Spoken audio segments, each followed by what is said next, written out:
श्री रुद्र संहिता तृतीय खंड के 43वें अध्याय में आज हम शिव जी की अनुपम लीला की कथा को जानेंगे। ब्रह्मा जी बोले, हे नारद, तुमको अपने सामने देखकर देवी मैना बहुत प्रसन्न हुई और तुम्हें प्रणाम करके बोली, हे मुनिश्रेष्ठ नारद जी, मैं भगवान शिव के इसी समय दर्शन करना चाहती हूँ।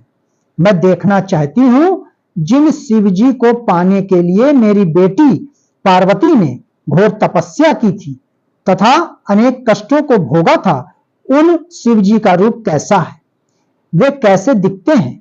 यह कहकर तुमको साथ लेकर देवी मैना चंद्रशाला की ओर चल पड़े।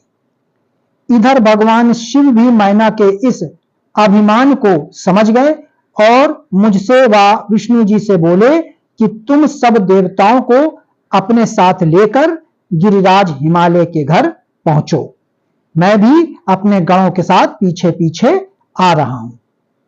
भगवान विष्णु ने इसे भगवान शिव की आज्ञा माना और सब देवताओं को बुलाकर उनकी आज्ञा का पालन करते हुए शैलराज के घर की ओर प्रस्थान किया। देवी मैना तुम्हारे साथ अपने भवन के सबसे ऊंचे स्थान पर जाकर खड़ी हो गई। तब देवताओं की सजी सजाई सेना को देखकर मैना बहुत प्रसन्न हुई। बारात में सबसे आगे सुंदर वस्त्रों एवं आभूषणों से सजे हुए गंधर्व गण अपने वाहनों पर सवार होकर बाजे बजाते और नृत्य करते हुए आ रहे थे। इनके गण अपने हाथों में ध्वज की पताका लेकर उसे फहरा रहे थे। साथ में स्वर्ग की सुंदर अप्सराएं मुग्ध होकर नृत्य कर रही थी। उनके पीछे वसु आ रहे थे। फिर मणि गिरिवादि, यक्ष, यमराज, वरुण, वायु, कुबेर, ईशान, देवराज इंद्र, चंद्रमा, सूर्य, भृगु आदि देव व मुनीश्वर एक से एक सुंदर और मनोहरी रूप के स्वामी थे और सर्वगुण संपन्न जान पड़ते थे। उन्हें देखकर नारद व तुमसे यही प्रश्न करती कि क्या ये ही शिव हैं? तब तुम मुस्कुराकर यह उत्तर देते कि नहीं, ये भगवान शिव के सेवक हैं। देवी मैना यह सुनकर हर्ष से विभोर हो जाती कि जब उनके सेवक इतने सुंदर और वैभवशाली हैं तो वे स्वयं कितने रूपमान और ऐश्वर्य संपन्न होंगे। उधर दूसरी ओर भगवान शिव जो कि सर्वेश्वर हैं, उनसे भला जगत की कोई बात कैसे छिप सकती। वे देवी मैना के हृदय की बात तुरंत जान गए और मन ही मन उन्होंने उनके मन में उत्पन्न अहंकार का नाश करने का निश्चय कर लिया। तभी वहां से जहां मैना और नारद तुम खड़े हुए थे, श्री हरि विष्णु पधारे। उनकी क्रांति के सामने चंद्रमा की क्रांति भी फीकी पड़ जाती। वे जलांधर के समान श्याम तथा चार भुजाधारी थे और उन्होंने पीले वस्त्र पहन रखे थे। उनके नेत्र कमल दल के समान सुंदर व प्रकाशित हो रहे थे। वे गरुड़ पर विराजमान थे। शंख चक्र आदि उनकी शोभा में वृद्धि कर रहे थे। उनके सिर पर मुकुट जगमगा रहा था और वक्ष स्थल में श्री वत्स का चिन्ह था। उनका सौंदर्य अप्रीतम तथा देखने वाले को मंत्रमुग्ध करने वाला था। उन्हें देखकर देवी मैना के हर्ष की कोई सीमा न रही और वे तुमसे बोली कि जरूर ये ही मेरे पार्वती के पति भगवान शिव होंगे।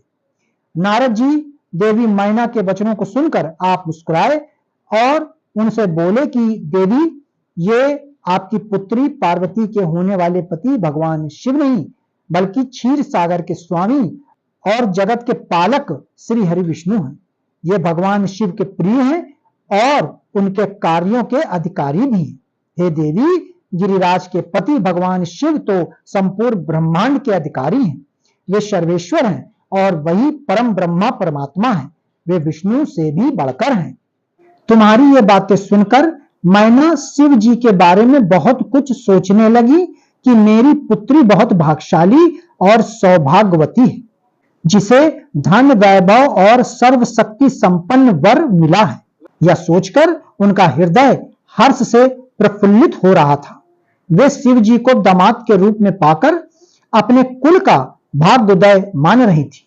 वे कह रही थी कि पार्वती को जन्म देकर मैं धन्य हो गई, मेरे पति गिरिराज हिमालय भी धन्य हो गए।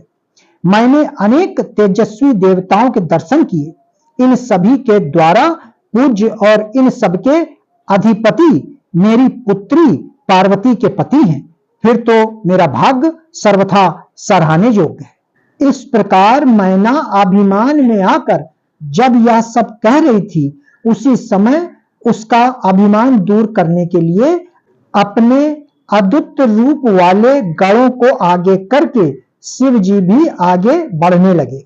भगवान शिव के सभी गण मैना के अहंकार और अभिमान का नाश करने वाले थे। भूत प्रेत पिशाच आदि अत्यंत कुरूप गणों की सेना सामने से आ रही थी। उनमें से कई बवंडर का रूप धारण किए थे, किसी की टेढ़ी सूंड थी, किसी के ओंठ लंबे थे, किसी के चेहरे पर सिर्फ दाढ़ी मूंछ ही दिखाई देती थी, किसी के सिर पर बाल नहीं थे तो किसी के सिर पर बालों का घना जंगल था, किसी की आंखें नहीं थी, कोई अंधा था तो कोई काड़ा, किसी की तो नाक ही नहीं थी तो कोई औंधा होकर चल रहा था, कोई वाहन पर उल्टा होकर बैठा हुआ था। उनमें कितने ही लंगड़े थे, किसी ने दंड और पास ले रखे थे। सभी शिवगण अत्यंत कुरूप और विकराल दिखाई देते थे।